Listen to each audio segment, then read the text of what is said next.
Hello and welcome. It's a rare challenge to Iran's powerful leaders. So could the worst unrest since the Islamic Revolution of 1979 signal a shift in the country's political direction? In the aftermath of disputed presidential elections, opposition protesters have taken to the streets for a fifth day in a row, in spite of harsh police tactics to control them. An amateur video shows another mass rally on Wednesday, with protesters carrying placards and others dressed in green, the colour associated with the election campaign of the pro-reform candidate Mir Hossein Mousavi. He has accused the government of rigging the election in favour of hardline President Mahmoud Ahmadinejad and is calling for fresh elections. The country's supreme leader, Ayatollah Ali Khamenei, has emphasised the importance of unity among Iranians and has referred to Mahmoud Ahmadinejad as the country's legitimate president. Iranian officials have confirmed 7 people have been killed this week in violent clashes over the election, but the 30,000 to 40,000 people marching in the streets of Tehran are just a fraction of those taking to the internet to protest. The government has banned all members of foreign media from covering rallies in Iran, but technology's power to usurp government censorship continues to evolve, with a flood of people organising through websites such as Twitter.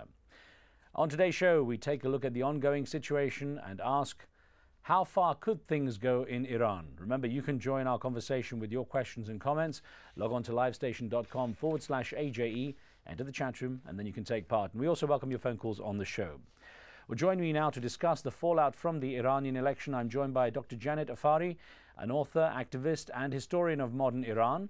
She holds the Mellichamp Chair in the Global Religion and Modernity at the University of California, Santa Barbara, where she's Professor of Religious Studies and Feminist Studies. Her latest book, Sexual Politics in Modern Iran, focuses on gender and sexuality and draws on her experience of growing up there.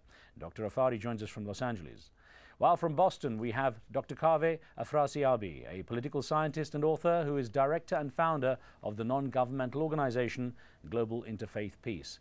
Dr. Afrasiabi has taught political science at Tehran University and is an occasional contributor to the UN Chronicle. He's also author of Reading in Iran's Foreign Policy After September the 11th, which was published last year. I welcome you both to the program. And Dr. Janet Afari, if I could start with you and ask you, how long do you expect these protests to go on in Iran? Well, that's a very difficult question to answer. Iranians certainly have a history of starting social movements, and Iranian social movements going back to over 100 years ago have always involved mass demonstrations and mass protests, and they've always involved a coalition between the more secular segments of society and the more religious segments of society. This movement seems to have all of those components. It has a number of clerics who have actually aligned themselves with the more progressive reform movement, and it also has a very mass base. It's definitely not divided along class lines, because many of the issues that Iranians are protesting against are not just class issues, but also cultural issues. But Dr. Afari, the crackdown by the Iranian authorities has been fairly tough. From what you read and what you know from your contacts in Iran, how much tougher could those crackdowns be? Dr. Afari. Unfortunately, they could be quite tough. Everyone is, of course, quite worried and afraid of what ramifications of the greater crackdown. However, the Iranians are learning, certainly going back, there are a number of people in the movement today who remember the revolution of 1979, and they seem to be taking some lessons from that revolution, the chants of Allahu Akbar at night, the commemoration of what the movement already has, martyrs, people who were shot and killed a couple days ago. Mousavi has called for a commemoration of that event. And presumably, if the government shoots more people, there would be further commemorations. If you remember, these 40-day circles of commemorating martyrs of a very peaceful social movement, very peaceful demonstrations, were what started the Iranian Revolution and made it impossible to stop. Well, Dr. Kaveh Afrasiabi, if I could bring you in here, sir, and ask you what's been going through your head watching those images from coming out of Iran, and I wonder how do you regard the scale and tenacity of the protests? Well, obviously, it's been a very, intensive past few days in Iran, and I think it's important to understand and analyze what's going on correctly. Because, in my opinion, it's a concurrence of two parallel processes, factional power struggle at the top and a democratic movement from below. And there's an intersection that is somewhat uneasy between the two, because we have the cunning manipulation of some anti-Ahmadinejad clerics behind the mass rallies, and we have also indications of fraudulent charges against President Ahmadinejad leveled by the democratic movement. I have in front of me the official complaint of Mr. Mousavi to the Election Commission, to the Council of Guardians, and to be honest with you, it's laughable, because you would know immediately that there's something seriously amiss when the first two items do not refer to rigged elections at all, but pertain to what Mr. Ahmadinejad said in the debates. There's not one specific instance of violation cited in this, upon which Mr. Mousavi is demanding a recall. And I don't think that it would stand in any court, let alone in Iran. I will get on to some of these points you're making in a moment, so let's get Ahmed on the line from London, as our viewers have a chance to get questions in here as well. Ahmed, thanks for joining us. What would you like to ask? Yes, my question is that Mr. Mousavi is a bad loser. He only got 30% of the votes, whereas Mr. Ahmadinejad got 63% of the votes. So how can a 30% person would say that he has won the election, or he was supposed to win the election? Okay. Let me ask Dr. Janet Afari here to comment on that. The margin of result in that vote. Of course, that's something that a lot of people are questioning. I am quite convinced that the elections were rigged, and there are a number of reasons for that. Almost all the major candidates, the major reformist candidates, got much less vote than Ahmadinejad in their hometowns. There were a number of other irregularities. For example, we now know that the number of votes that were dropped in various polling places were actually more than the number of people who had voted to participate in the election in those areas.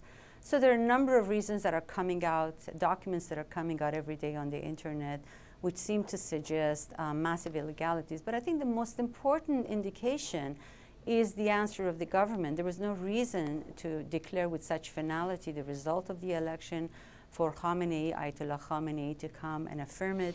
There's a process in Iran, the process of the election.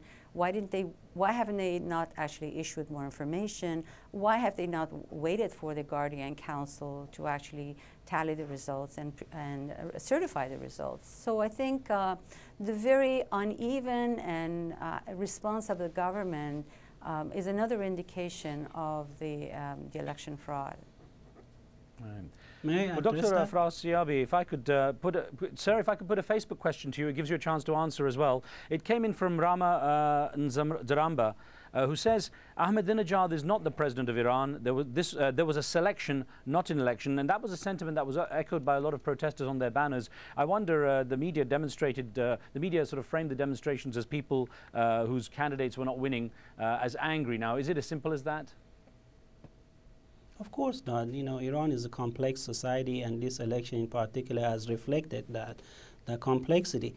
If I may address a couple of points raised by Dr. Afri, I think she should really look more seriously into the details of the allegations. For example, she says that there were more votes than registered voters in some areas. Well, one of those areas is Yazd, where Mr. Mousavi won. So should we allege fraud on the part of Mr. Mousavi? That's a very important question.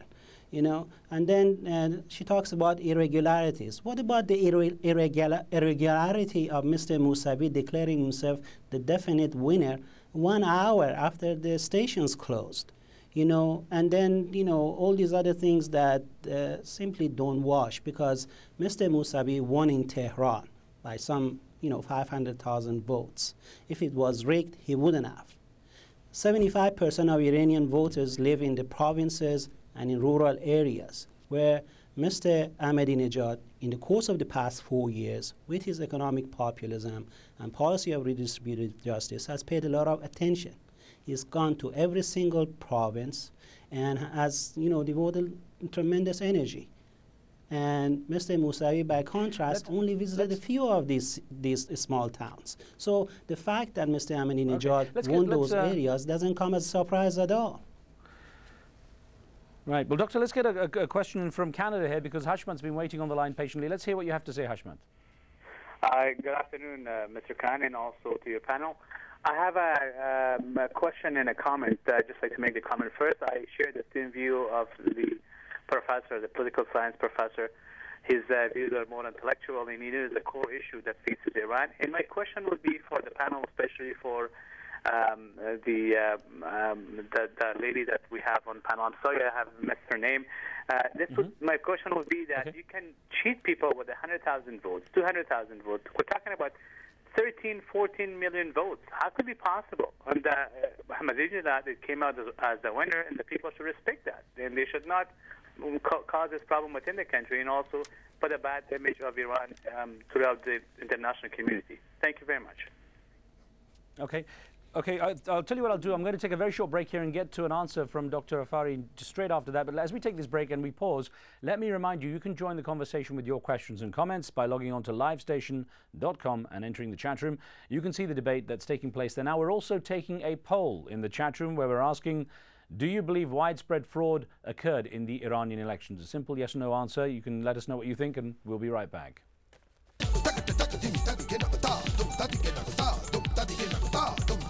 Dum